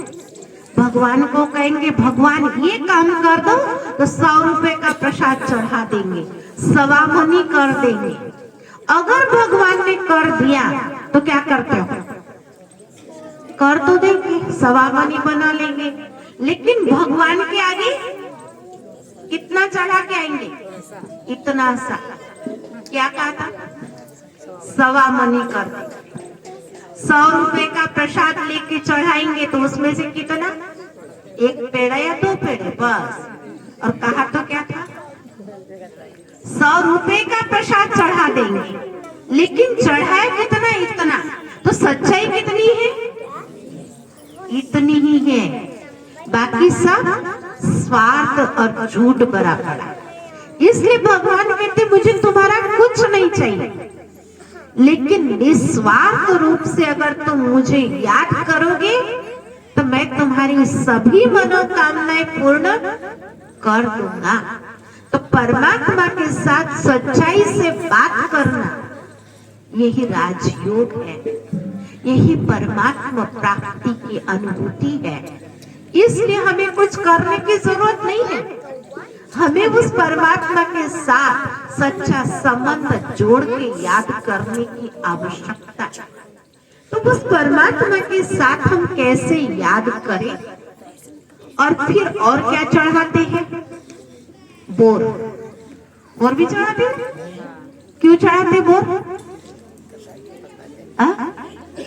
बोर चढ़ाते हैं इसलिए कि भगवान को कहते हैं कि बेर पसंद थी, तो भगवान कहते बेर जैसा पसंद करते हैं वैसे तुम अपने अंदर से बेर को खत्म कर। हम बेर खत्म करते, किसी के साथ अगर थोड़ा ही झगड़ा हो जाए तो उसके साथ पूरा बेर बदला ले के रखेंगे। बेर तो चढ़ाया, कई जगह मैं सुनती हूँ सास और बहू की बनती नहीं ना, तो सास बोल के जाती मैं मर जाऊंगी ना, लेकिन इसको मेरे अर्थी को हाथ मत लगाने देना, मर जाऊंगी। अब मरने के बाद तो वो आत्मा निकल जाएगी और उसको कौन देखेगा? लेकिन वो आत्मा सूक्ष्म रूप में देखती भी है आकर के। 12 दिन तो वो हमारे घर के आसपास में ही रहती है और 12 दिन के बाद वो आत्मा जाकर के जन्म लेंगी। लेकिन अगर वो हिसाब किताब होगा तो वो आत्मा आकर के कहेगी या नहीं कहेगी? तो हमने तो बदला लेने की सोची थी, लेकिन मैं तुम्हारे पास फिर भी आ गई। लो, हिसाब किताब पूरा नहीं हुआ था ना, तो चुप्त करने के लिए तो आत्मा को आना पड़ेगा। तो इसलिए बेर और भाव, बदले की भावनाएं मन में कभी भी नहीं रखना। अगर बदले की भावना यहाँ रही या बदला पूरा किया तो वो आत्मा को पुनर्जन्म फिर भी आपके पास ही लेने के लिए आना पड़ेगा। चाहे वो पोती बन के आए, चाहे वो दोयता बन के आए, चाहे वो आपका और कोई रिश्ता बन करके आए, और वो आपका रिश्ते का हिसाब किताब पूरा लेगा। तभी तो क्या कहते हैं, कई माताएं ऐसी होती है ना, वो बहू होती है, सास चली जाती है, और वो पोती होती है ना, वो पोती बिल्कुल दादी के जैसे एक्शन करती है। तो क्या कहते हैं, ये तो बिल्कुल ये दादी के ऊपर गई है। दादी के ऊपर नहीं गई वो दादी खुद बन करके आई, लेकिन वो पोती बन करके आई। वो दादी तो चली गई, वो पोती बन करके आई, और वो हिसाब आपका।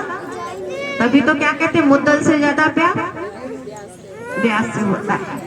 इसलिए आज माँ बाप जितना प्यार बच्चों को नहीं देते उतने दादा दादी देते, होता है ना आज कलयुग में। इसीलिए कि वो हिसाब किताब लेने के लिए आपके पास आते।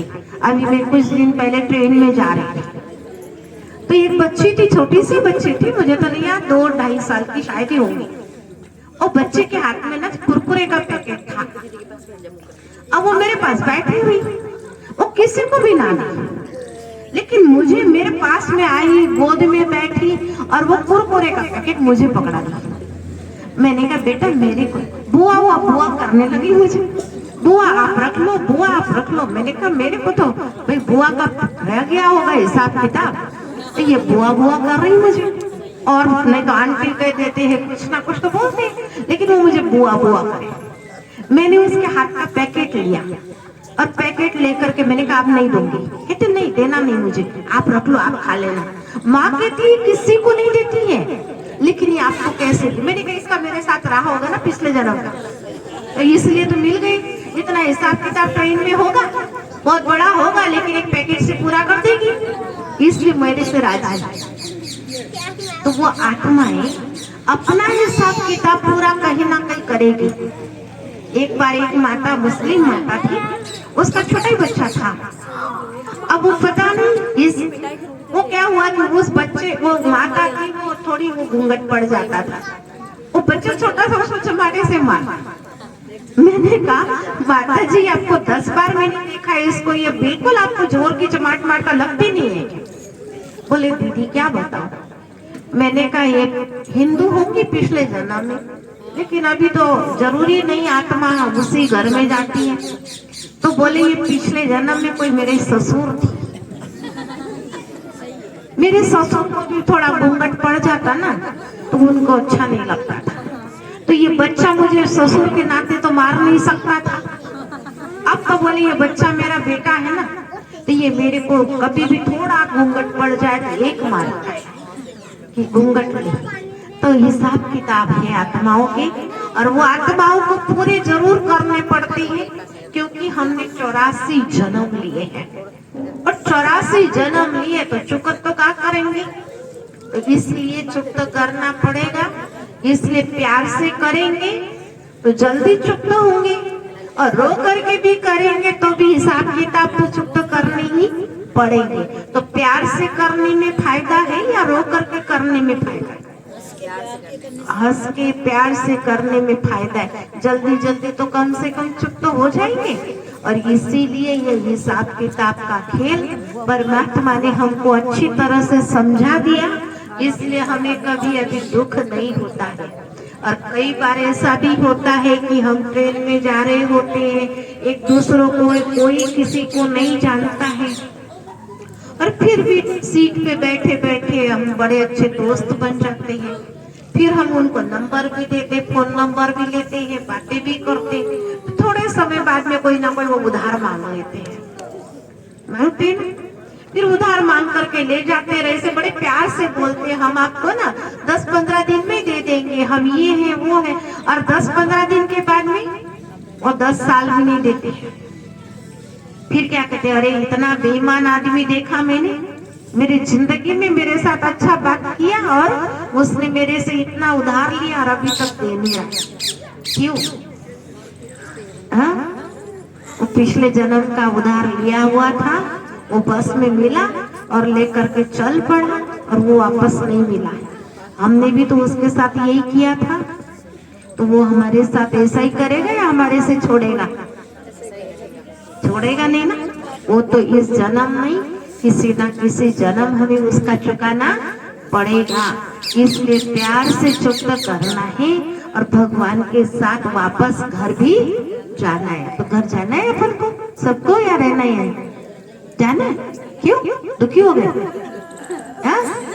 क्या कहेंगे, परेशान तो नहीं हो गए इस दुनिया में? हाँ, परेशान हो गए? अभी तो आपकी उम्र नहीं लग रही जाने की। हाँ, जाने की तो उम्र नहीं लग रही है, क्यों जाना चाहते? तंग हो गए दुनिया से? हाँ, कौन कौन जाना चाहता है? हाथ खड़ा कर।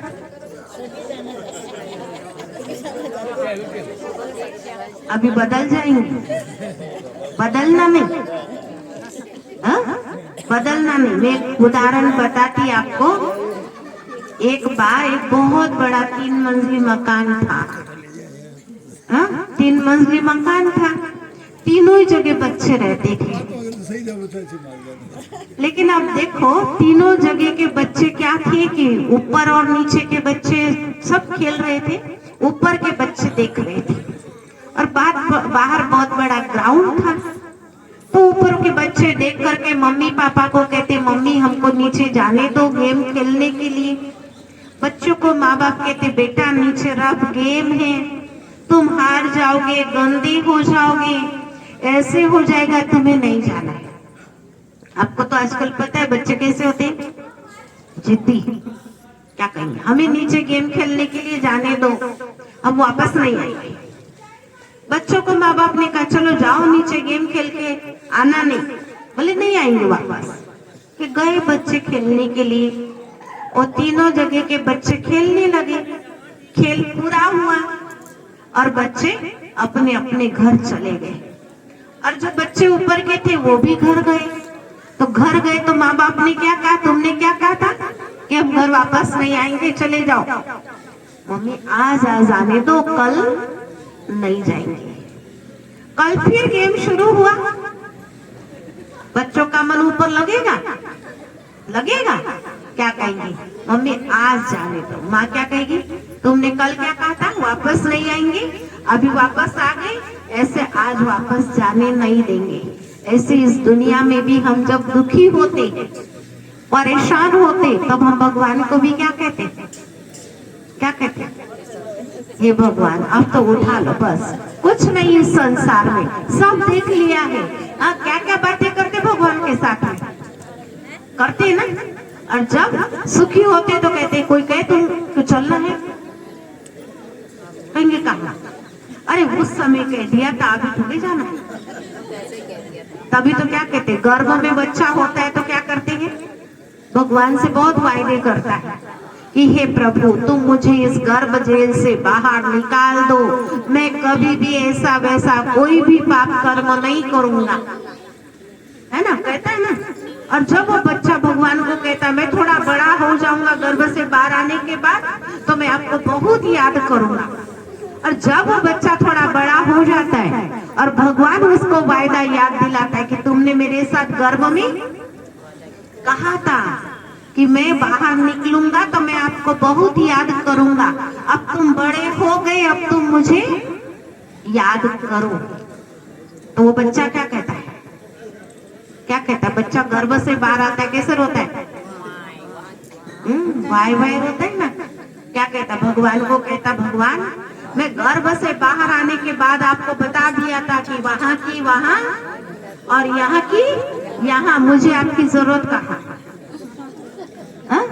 मैंने तो गर्भ में था तब कहा था, अभी तो मुझे आपकी जरूरत नहीं है। ऐसे दुखी होते, परेशान होते तो भगवान को कहते बस उठा ले, अब तेरे सिवा मेरा और कोई नहीं। कहाँ जाना चाहते, ऊपर चाहते ना, ऊपर जाना, तो ऊपर ही क्यों जाना चाहते हैं। एक बेटे ने दुख दिया, दूसरे बेटे के पास चले जाओ, कहेंगे बस देख लिया, उससे ही सुख नहीं मिला, उससे क्या मिलेगा, कहते हैं। तो वहां जाना भी आप सच्चाई से चाहते हैं या झूठ बोल रहे हो, सचमुच चाहते जाना या यूं ही कह रहे हो। एक बात आपको बताती, एक बूढ़ी माता थी, वो बूढ़ी माता को उसकी बहू रोज कहती थी, माँ रोज जाया कर सत्संग में। तो कहा कि अरे अभी तो मैं थोड़ी चलती फिरती, बाद में जाऊंगी। और वो थोड़ी बीमार हो गई, गिर गई, हाथ टूट गया। अब भगवान को कहने लगी, हे भगवान मुझे उठा लो, हे भगवान मुझे उठा लो। बस माता जी का अपना रटना चलना। एक दिन क्या हुआ, पोती को उत्माद सूझा और माता जी के रात को खाना पीना सब कुछ होने के बाद जाकर के दरवाजा खटखटाया। दरवाजा खटखटाया और दादी जी ने कहा कौन आ रहे, तो कहा मैं काल तुझे लेने आया। माता जी, पोती ने सोचा माता जी ने सुना नहीं होगा, फिर कहा खटखटा करके कि कौन है रे, तो कहा मैं काल तुझे लेने आया। तो दादी जी क्या बोलती है, मेरे पड़ोस के कमरे में बेटा बहू सो रहे हैं, उस बहू को ले जा। फिर पोती ने सोचा शायद दादी जी ने सही से नहीं सुना, फिर खटखटाया, कहा कि कौन है रे, जोर से चिल्लाते कौन है रे, तो कहा मैंने कहा ना मैं काल। तो फिर दादी जी भी जोर से चिल्लाती है, मैंने भी कहा ना तेरे को, पड़ोस के कमरे में बेटा बहू सो रहे, बहू को ले जा। सुबह हुई, चाय पानी पीने का समय आया, दादी जी ने हाथ मुंह धोया, चाय पीने बैठ गए। हे भगवान तुम कहाँ हो, मुझे उठा लो। पोती को फट याद आया कि दादी जी आपके पास रात को कौन आया था। तो दादी जी ने क्या कहा, क्या कहा, कोई नहीं, कुछ नहीं हुआ, पता नहीं मुझे। फिर उसने कहा तुझे जानना नहीं है ना, तो तू भगवान को परेशान क्यों करती? ऐसे भी हम भी क्या करते, ऊपर के मन से कहते भगवान उठा ले, और अंदर तो मन करता है कहीं नहीं जाना है, चार पे छोड़ना ही नहीं चाहते, छोड़ना चाहते। ऐसे ही भगवान कहते हैं कि अब मुझे लेके भी तुमको नहीं है कि को जाना है, मैं तुमको सबको एक साथ में ले जाऊंगा। लेकिन एक घड़ी, आधी में से भी पौना घड़ी समय निकालो और अपने मन को मेरे में लगाओ। तो परमात्मा को याद करने की विधि क्या है, वो अभी आपको वसुबेन कमेंट्री के साथ योग कराएंगे। ओम शांति। बहुत सारी बातें हैं आपको सुनाने की। हम लोग 7 दिन का कोर्स कराते हैं और 7 दिन के कोर्स में सारी बातें बताते हैं कि ब्रह्मा विष्णु शंकर ये परिवार है। तो ब्रह्मा जी के 3 मुख क्यों दिखाए हैं, 4 मुख भी दिखाते ब्रह्मा जी को, 5 मुख भी दिखाते हैं। वो क्यों दिखाते हैं? और ब्रह्मा जी के हजारों भुजाएं कहते हैं। और ब्रह्मा की 2 पत्नियां बताते हैं, एक तो गायत्री और सावित्री। कहते हैं ब्रह्मा जी के साथ में यज्ञ में सावित्री को बिठाया और गायत्री रूठ करके क्यों चली गई है। फिर ब्रह्मा विष्णु के द्वारा बताते, विष्णु को 4 भुजाएं थी और 4 भुजाओं में 4 शस्त्र दिखाते हैं उनके हाथ में। एक हाथ में स्वदर्शन चक्र, दूसरे हाथ में शंख, तीसरे हाथ में गदा और चौथे हाथ में कमल का फूल क्यों दिखाया। और शंकर जी की तीसरी आंख खुलते ही विनाश हो जाता है। तो वास्तव में शंकर जी की तीसरी आंख यहाँ कौन सी खुलती और तीसरी आंख खुलने से कैसे विनाश हो जाता है, ये सारी बातें। फिर मनुष्य आत्मा 84 लाख योनि नहीं लेती है, अगर लेती है तो वो कैसी लेती है। और 84 लाख योनि नहीं लेती है, वो कैसे नहीं लेती है। और 84 जन्मों में मनुष्य आत्मा मनुष्य ही कैसे बनती है, अगर बनती है तो वो कैसे बनती है। ये सारी जीवन कहानी, ये चक्र जो है ये कैसे रिपीट होता है। इसीलिए अपने शास्त्रों में भी कहा गया कि बनी बनाई बन रही है और कुछ नई बननी नहीं। चिंता ताकि कीजिए जो अनहोनी हुई, जो हुआ अच्छा हुआ, जो हो रहा है वो भी अच्छा हो रहा है और जो होगा वह भी बहुत अच्छा होगा। वो कैसे अच्छा होगा उसका आध्यात्मिक ज्ञान से बहुत अच्छी तरह से गुह्यराज बताया जाता है। और ये भी बताते हैं कि आप और हम पहले भी मिले थे, अभी भी मिल रहे हैं और फिर भी ऐसे ही मिलते रहेंगे। तो ये परमात्मा के महावाक्य है। कैसे इस ड्रामा को हम अच्छी तरह से समझ करके टेंशन फ्री कैसे हो सकते हैं, वो राजयोग हम लोग बताते हैं। क्योंकि अब दिनों प्रतिदिन दुनिया में टेंशन बढ़ता ही जा रहा है और उस टेंशन फ्री होने के लिए योग मेडिटेशन हम लोग कराते हैं।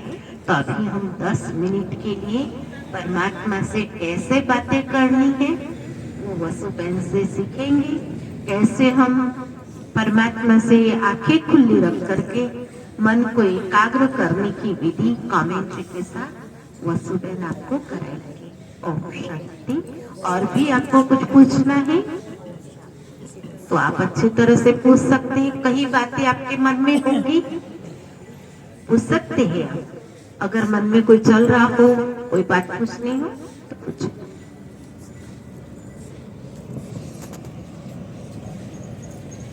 ओम शांति। एक बार फिर से आदरणीय दीदी का हम ताली बजाकर स्वागत, अभिनंदन, बधाई और आभार व्यक्त करेंगे कि इतना अनमोल समय निकालकर हम सबके बीच में आए। तो विशेष इस जो आपको अभी ज्ञान समझाया गया उसका मुख्य सार यही है कि ये जो हम अभी भक्ति, पूजा पाठ, हवन, तपन, यज्ञ जो भी हो रहा है, ये आप इस एक जन्म में नहीं, पिछले 63 जन्म से कर रहे हैं।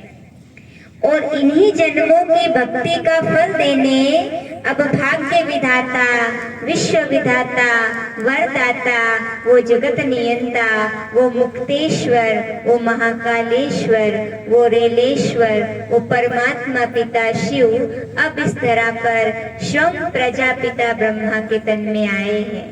क्योंकि परमात्मा का असली रूप जैसे कि बताया कि ज्योति स्वरूप है, इसलिए जितने भी संत हुए हैं सबको अखंड ज्योति का साक्षात्कार हुआ है। और उसी उनकी पूजा करने के लिए हमने शिवलिंग बना दिया, शिव पिंडी रख दी है। तो उसी पिता परमात्मा को प्यार से याद करने की विधि क्या है? जैसे हम उसे कहते हैं राजयोग, ध्यान। भक्ति में भी हम भगवान जी को याद करते हैं, लेकिन एक तरफा वार्तालाप होता है। हम अपने दिल की बातें, शिकायत, प्रेम सब कुछ कह दिया। और ध्यान में क्या करते हैं कि ध्यान में हम जितना शांत चित होकर बैठते हैं तो परमात्मा हमें खुद कुछ सुनाने आता है। जिसको हम सुनाते थे अब वो सुनाने आया है, जिसको हम बुलाते थे अब वो बुलाने आया है। तो वो भाग्य विधाता हम बच्चों से बात करता है ध्यान की विधि में। तो आप सभी एक बार सीधा बैठेंगे, अच्छे से पालकती लगाकर, और आंखें आपकी खुली हो और मन उस परमात्मा की याद में उस यात्रा पर हम चलेंगे। अभी जो आपको शब्द बोले जाएंगे, आपका पूरा ध्यान उन्हीं वार्तालाप पे रहेगा। कोई आए कोई जाए, किसी से कोई मतलब नहीं। कुछ क्षणों के लिए हम अपना मन अपने उस प्रभु पिता की तरफ आकर्षित करते हैं। सबसे पहले ओम शांति। मैं शांत स्वरूप आत्मा, शांति के सागर परम पिता शिव की मैं संतान हूँ। शांति धाम परम धाम मेरा घर है। मैं ज्योति पुंज हूँ, मैं आत्मा शक्ति पुंज हूँ। मैं आत्मा इस शरीर का मालिक हूँ। ये शरीर तो एक डिब्बी है, मैं आत्मा इसमें विराजमान चैतन्य मूर्ति हूँ। ये शरीर तो एक पिंजरा है, मैं आत्मा इसमें विराजमान पंछी हूँ। शरीर तो एक डिब्बा है, मैं आत्मा इसमें विराजमान चैतन्य हीरा हूँ। और मुझ आत्मा का पिता परम पिता शिव है, जो असीम शांति का सागर है, प्यार का भंडार है, दया का दातार है, गुणों का सागर है। मैं आत्मा शिव की संतान, गुणों से भरपूर बच्चा हूँ। मैं संसार में सबसे नसीबवान आत्मा हूँ। मैं शिव बाबा की संतान, भाग्यवान आत्मा हूँ। मैं शिव बाबा की संतान, एकदम सुखी आत्मा हूँ। वहाँ मेरा भाग्य, वहाँ मेरी भक्ति, वहाँ मेरा जीवन, वहाँ मेरे पुण्य कर्म जो आज मुझे इस पावन धाम पर, इस पावन नगरी में अपने परम पिता का, उस पतित पावन का परिचय प्राप्त हुआ, जिस पिता परमात्मा को, इस भगवान को हम बच्चे ढूंढ रहे थे, खोज रहे थे, पुकार रहे थे, वो प्यारा पिता, वो परम पिता, वो दया का सागर, वो शिव बाबा इस अंतिम समय में हम बच्चों से मिलने आ गया है। वो प्यारा पिता वैकुंठ नगरी बना रहा है। मैं उनका बच्चा, मैं शिव की संतान, वैकुंठ निवासी, सत्युग की आत्मा मुझे बनना है। शिव बाबा, आप ही मेरे सच्चे सच्चे परम पिता, परम शिक्षक, परम सतगुरु है।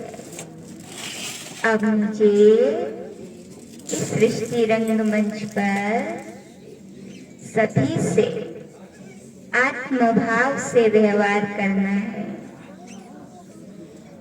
आत्मिक वचन से बोलना है। ओम शांति शांति शांति। ओम शांति। एक और सूचना, आपके पास में ही कुचामन सिटी में प्रजापिता ब्रह्मा कुमारी ईश्वरीय विश्वविद्यालय है, पुलिस थाना के पीछे ही। जैसे कहा जाता है ना, पुलिस वाले तो जेल में बंद करते हैं, और इसके पीछे हमने ज्ञान का सेंटर खोला है सारे बंधनों से मुक्त करने के लिए। तो आप सभी जब भी कुचामन सिटी आओ, विशेष पधारो और उस ज्ञान स्थान का दर्शन करें, अवलोकन करें और उसका लाभ ले सकते हैं। आप सभी सुबह 8 से 11 बजे तक खुला रहता है ज्ञान का सेंटर, और शाम को 4 से 8। तो उस समय आपको कभी भी आधा 1 घंटा मिले, आप जरूर समय निकाल कर भगवान के सत्य ज्ञान का लाभ लेवे और अपने आप को विष्णुपुरी के लायक बनाए। ओम शांति।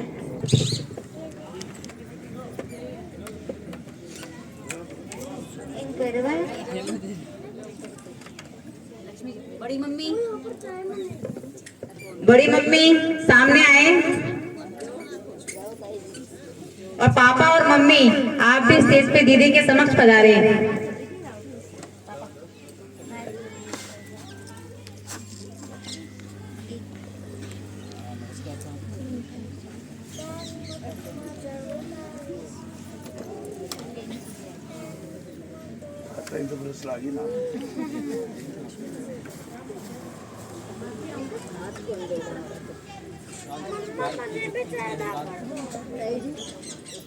आप बैठो माता, तो अभी बाकी माताएं कुछ क्षण के लिए और बैठेंगी। थोड़ा और बैठिए माता जी, 2 मिनट की और है बस। चाय बन रही है आप लोगों के लिए। नहीं पापा और ताई जी, पापा, बड़े पापा और बड़ी मम्मी।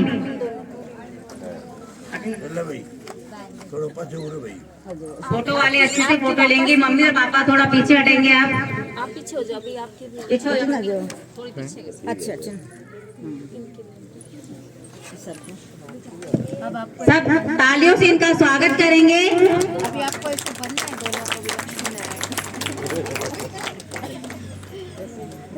हाँ, ऐसा बनने के लिए भगवान ने आपको भेजा है।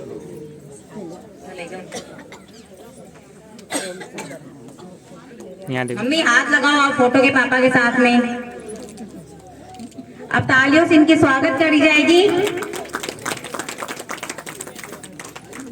हम पावन सौभाग्यशाली हैं जो आज अति स्नेही दीदी हमारी जो 30 सालों से समर्पित सेवा समर्पण कर रहे हैं। आज तक तो हम मूर्ति पूजा ही करते आए हैं, जैसे ये औरन धाम हमारी शक्तिपीठ मानी जाती है, मगर ये देवी शक्तिशाली देवी है। इसके साक्षात दर्शन, जैसे मूर्ति पूजा हुई थी मगर ये साक्षात देवी दुर्गा है। अब प्रमोद भाई साहब आप स्टेज के सामने आने का अनुरोध करते हूँ।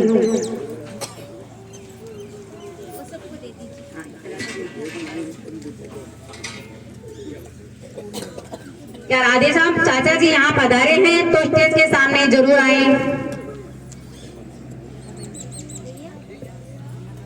अगर नहीं है तो हमारे एक अतिथि जो कभी कभी चांद के टुकड़े की तरह, ईद की चांद की तरह दिखाई देते हैं, हमारे चाचा और चाची बिहार वाले समक्ष स्टेज के पधारने की कृपा करें।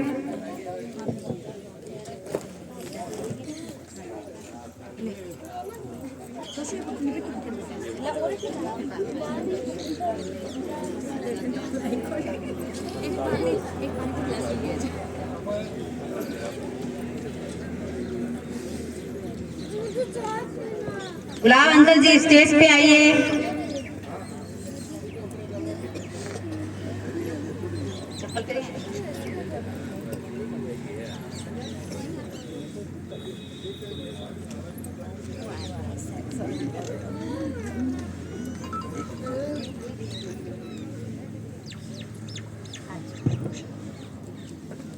यहाँ देखो। हम जुड़े हुए हैं।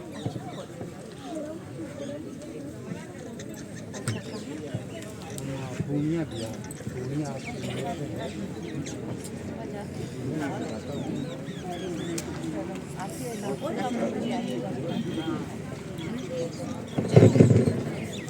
एक सेकंड और रुकेंगे आप।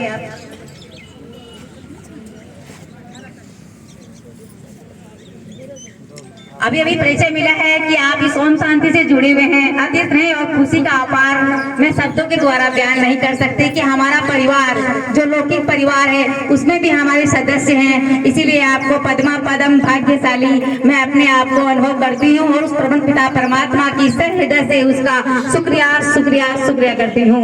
ओम शांति। अब हमारे नरेश भैया और भाभी स्टेज पे आने की कृपा करें।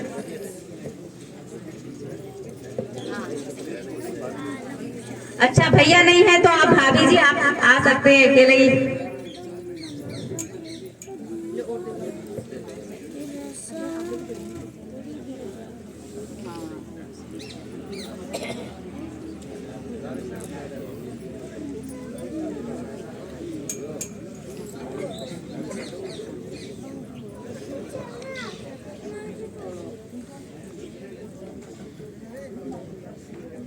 आप लोग तालियों में कंजूसी कर रहे हैं।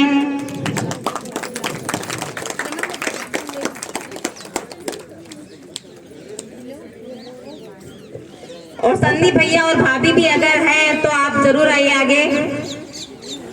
संदीप नहीं है तो भाभी जी आप स्टेज पे सामने आए। अच्छा महावीर अंकल जहाँ कहीं भी है स्टेज में दीदी के सामने आशीर्वाद के लिए उपस्थित होना चाहेंगे। सॉरी चाहना तो है ही, आशीर्वाद तो दीदियाँ ऐसी हम सौभाग्यशाली हैं कि ये विशेष आशीर्वाद हमें प्राप्त हुआ है। मैं तो कहती हूँ भाग्य उस परम पिता परमात्मा का जो हमें इस अवसर का मौका मिला। और उसके साथ साथ एक और विशेषता खुशी समझ सुनाना चाहती हूँ। हमारी ब्रह्मा कुमार बहन भाई भी हमारे यहाँ उपस्थित है। जहाँ हम साधारण हनुमान सरस्वती और देवी की पूजा करते हैं वो साक्षात हमारे सामने है, वो साधारण वेश में है, इसीलिए आप उन्हें पहचान नहीं पाते हैं। तालियों के साथ महावीर अंकल का स्वागत किया जाए। एक है लक्ष्मी नारायण जी फूफा जी और आरिशाम अंकल, दोनों ही आ जाए। अभी अभी दर्शन हुए अंकल के। और एक हजारी अंकल जी, ताऊ जी है, हजारी ताऊ जी। सॉरी प्रोग्राम इतना हो गया कि जल्दी से जल्दी आए।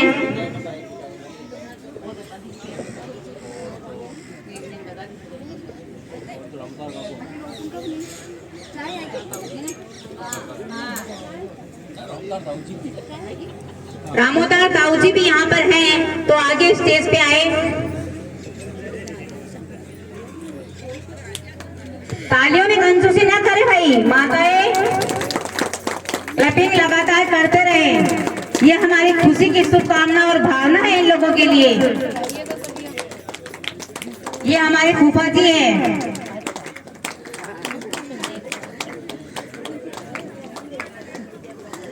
ये हमारे राधेश्याम अंकल जो काफी दूर से बड़ौदा सिटी से यहाँ आए हैं।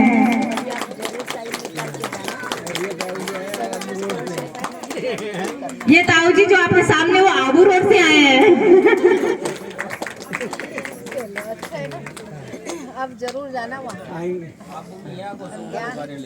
मधुबन प्रोग्राम चलते रहते हैं। यहाँ का माउंट आबू आबू नहीं है, मधुबन माउंट आबू में शांति वन है ना, हाँ। तो ब्रह्मा कुमारी इसका हाँ। वहाँ जरूर जाना आप। जरूर आएंगे। हाँ, टाइम निकाल कर और टाइम ही हमको तो कोई बचे रहते हैं दिन में। हाँ, तो फिर आप जरूर जाना। जरूर आएंगे। अब मैं आप सभी का सहृदय सह परिवार सब प्रेम से बाबा के सभी मीठे मीठे बच्चों सहित हमारे लौकिक और अलौकिक परिवार का बहुत शुक्रिया और साथ ही धन्यवाद करती हूँ, जो आपने भी अपना विशेष समय निकाल कर हमारे प्रांगण में पधार कर हमें और अति भाग्यशाली बना दिया। और दीदिया को तो हमारे पास शब्द ही नहीं है, क्यों हम साक्षात परम पिता परमात्मा के बच्चे हैं। हम चाहे जानते हैं उन्हें वो कौन है, उसे सहृदय से हम जानते हैं। इसीलिए इन शब्दों के द्वारा इनके लिए कुछ कहना बहुत तुच्छ रहेगा, इसीलिए इन शब्दों से मैं उनको कुछ नहीं कह सकती। सहृदय प्रेम इतना होता है कि जिसे प्रेम होता है और वो अगर अचानक हमारे सामने आ जाए तो हमारे मुख से कुछ नहीं निकलता है। उनके आंसू धारा लगातार बहती रहती है। उस प्रेम की गंगा जहाँ मैंने पहली बार अपनी माँ की गर्भ से जन्म लिया था, तो हमने यही सुना था कि मेरी माँ के अलावा मुझे और ज्यादा कोई प्यार कर ही नहीं सकता। मगर जब मैं अपने परम पिता परमात्मा का बच्चा बनी और मैंने किया कि मैंने अपने लौकिक पिता को तो देखा है मगर अलौकिक को नहीं देखा, और जब पहचाना तो मैंने कहा पापा मैंने आपको देखा और पहचाना, पर मैं कैसे मान लूं कि आपने भी मुझे पहचाना। तो उन्होंने साक्षात्कार करवा के मुझे दिव्य दृष्टि देके उसे अपना पूरा स्वीकृति करके और मुझे अपना बच्चा बनाया।